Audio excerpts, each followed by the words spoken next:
Welcome back, everybody, to Foolproof Hunter. I'm Joe, and today we're blinding some Maker's Mark Private Selects and an extra one. So recently I had a subscriber reach out. Why don't you try blinding some Maker's Mark Private Selects against some of the other Maker's Mark products, see if they're worth it. So that's what we're going to do today. So what I have on the bar top today is a Maker's Mark Private Select pick. This is a Maybreeze Fine Wine and Spirits here in Ocean Springs, Mississippi. The stave profile on this one is 2 Baked American Pure 2, 3 Seared French Cuvée, 2 Maker's Mark 46, 2 French Mendant, and 1 Toasted French Spire, coming in at 110.9 proof. The other Private Select is another store here in town, Oceans, here in Ocean Springs, Mississippi. This one's coming in at 110.5 proof with a profile of 0 Baked American Pure 2, 3 Seared French Cuvées, 4 Maker's Mark 46, 0 French Mendants, and 3 Toasted French Spires. Full disclosure, I did go with this store to help them with this barrel pick, so I am a little partial to it. But it's also been a long time, and I'm also curious about this blind. So I thought, if I'm gonna do this, let's blind it up against something that's cask strength as well, which these are cask strength, and about half the price. Enter Maker's Mark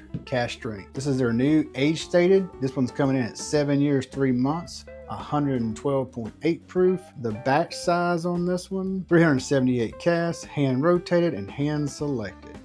All right, so we're gonna pour these up and I'm gonna really see if it's worth the price of getting store picks versus just another standard release from Maker's Mark. Because these run about $75, $80 in my market.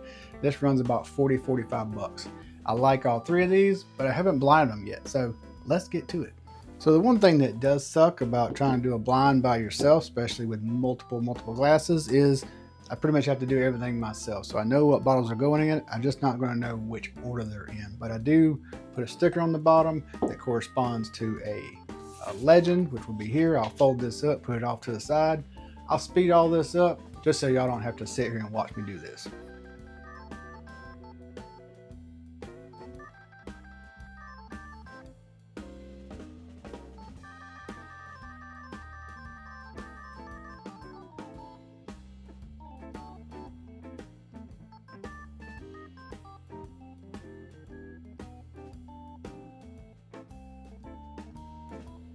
We're gonna call that good.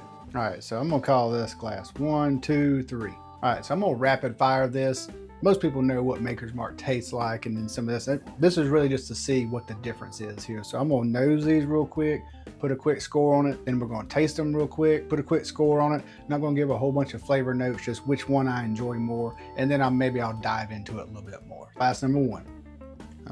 Maker's Mark, getting some chocolate, a little bit of cherry, oakiness, light fruit. All right. On the nose, for now we'll do a 6.5. All right. Glass number 2. Ooh, a little bit richer, not much, but just a hair. Well, now I'm not getting a whole lot. I mean, I can smell the baking spice, not baking spices, but there's some kind of a spice there that sometimes I get on weeders. So a light fruit. I mean, that ever-present kind of mocha chocolate notes there, cocoa note. Not quite as good as the first one though. The 6. And I may change my mind though once I go back through these. These are all three kind of really close. It almost has some kind of a hazelnut or a nut there. Almond, or not an almond, maybe a pecan or a hazelnut or something. Same as the other ones. I can smell a little bit of a spiciness. There's a faint chocolatey note, of course a faint fruity note. All right, a little bit better than the second one, 6.2 on the palate.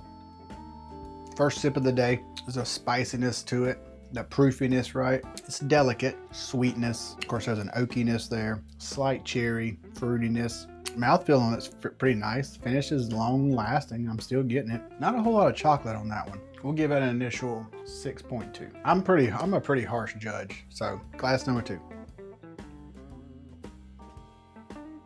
A little more chocolatiness, a little more cherry, same delicateness, picking up like a vanilla icing type note. I kind of picked it up on that first one. I feel it a little more here. I feel like that's 6.4.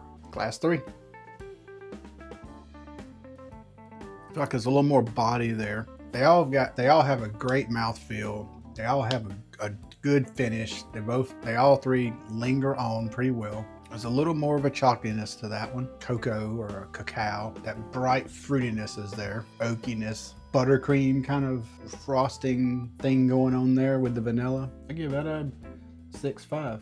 I'm gonna be very embarrassed if the standard Cask drink beats both of these store picks.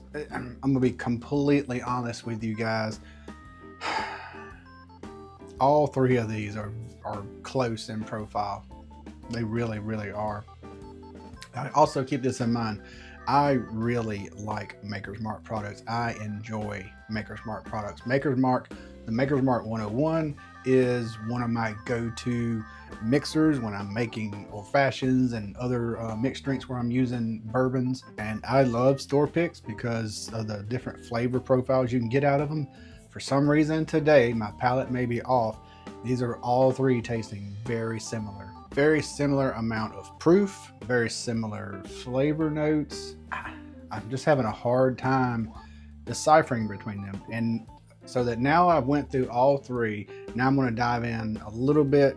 I'm gonna speed this up, or cut a lot of this, but I'm gonna speed this up to where I wanna dive into each one of these and see if I can really pull something out. So,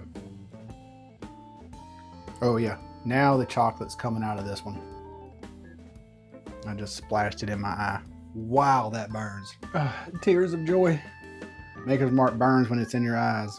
Don't try to absorb it through mimesis through your eyeball. Not a great way to try to get alcohol in your system. Oh yeah, that's nice now on the nose. Getting some rich, deep flavors. Maybe it was just my palate warming up. First sips of the day, first sips of the entire weekend. So, oh yeah, nice buttercream. There's that chocolate, cocoa, not a whole lot of coffee notes I'm getting on this, which is I think is good. I don't like to always get coffee on my makers. I do like there to be, slight differentiations on different ones. I love my all-time, if you know my channel, you know my all-time favorite bottle is the 2024 Maker's Mark Lost Recipe Mocha. That's hands down one of my favorite bottles right now. It's in my top 3 or top 5 of all time. Now that we're warmed up, let's do a real tasting. So warm, so inviting. Nice dark kind of flavor profiles there. I don't really want to say dark fruits, but there's more there than just the chocolate and cherry that I was picking up earlier. There's some dates or raisins or something there. Really liking that. On glass 1, I'm gonna take the nose up a notch to like 6.8. And yeah, palate's definitely better than 6.2. A lot better. That's a solid 7. Not quite as dark on the nose. There's some of the same flavor notes there, just not as dense. If that makes sense. I really hope this is the Cask drink. And these two are the store picks. Right now, I can't tell you which one is which. I honestly can't. Dang, that's good too. What the crap? The nose is definitely better than I first ranked it. I ranked it a 6.0. As I went to take the sip, I meant to change my scoring on the nose. I'm definitely going to say the nose is like a 6.5. It's definitely went up. The mouth, I'm going to say that the taste is definitely went up from a 6.4, but I'm only going to take it up to like a 6.8. I do feel like glass 1 has a little bit of an edge over that. Glass 3. Let's see if we can burn through this. That's as good as any of the other noses, if not better. I'm definitely gonna say that nose has went up. Man, I'm even willing to say that's a 7. This nose has definitely gotten better. The nice chocolate note there with the oakiness. Got a little bit of a spice that comes from, I'm assuming, the corn or the soft red winter wheat, and then of course the sweetness. Cheers. That one's a little harsher on the palate. It's still good, but the other two are more delicate, more balanced. There feels like there's more proof on this than these two, or at least the proof kind of attacks your tongue a little bit more on the front and then coming around the sides. Once that sensation fades, the flavors are kind of, they're there. I'm sure I'm just kind of getting burned out from going back and forth and tasting kind of the same mash bill of sorts. All right, I need another sip on this one. The nose went up, but the palate is, unless this changes my mind, I think the palate is better than 6.5, but I'm only gonna bump it like 0.1. Let's say it's a 6.6. I may look like a dumbass when this is over with, but I'm gonna go with this ranking. So we got number 1, glass 1 coming in at 6.9. Glass 2's coming in at 6.5. And glass 3's coming in at 6.7. So the winner is glass number 1. And by score, which I think I did a disservice, this one's coming in second, glass 3. But honestly, I think this one actually beat this one out. I think this one's actually last place. So my scoring is off. So I'm gonna go by how I feel. Screw it. This is my channel. This is my scoring. This is my blind. And I'm gonna do what I want to do. So I'm gonna say this is last place. This is second place. First place. All right. So on to the reveal.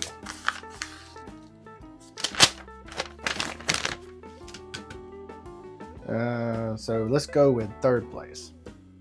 A. Yes! I don't look like a dumbass. Cask strength. Coming in at third place. Okay. Whew. So I'm at least a little validated that my palate is not totally just crap. And the reason I say that is because this is a $45 bottle, right? You can actually find this same bottle for like $35 in some markets and as high as $50. These private selects, at least here in my market, they're $80 to $85. So which is double the price of this. All right, glass number 2 was second place. That was B.